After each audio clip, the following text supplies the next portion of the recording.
ପିଠାଟା କେମିତି ଲାଗୁଛି? ହାय ଦେଖ ପୁରା ଗରମ ଗରମ ପୁରା ଧୂଆଁ ବାହାରୁଛି। ଆପଣ ତ ଜୀବନରେ କେବେ ଖାଇଥିବେନି।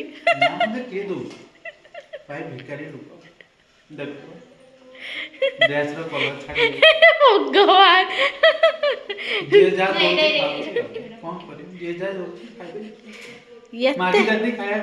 ଏତେ ତମକୁ ମାନେ ହତାଦର କରୁଛ ନା ଲୋକ।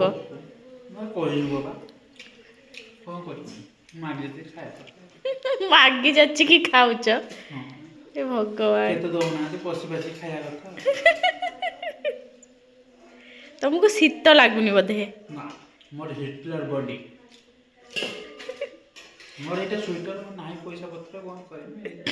ଗରିବ ଲୋକ ଦାନ କେହି ଦଉନାହାନ୍ତି।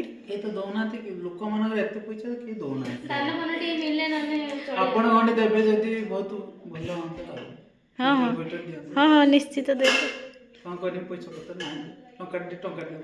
ସୁଜି ମଣ୍ଡାଟା ଭଲ ଲାଗୁଛି କି ନାଇଁ?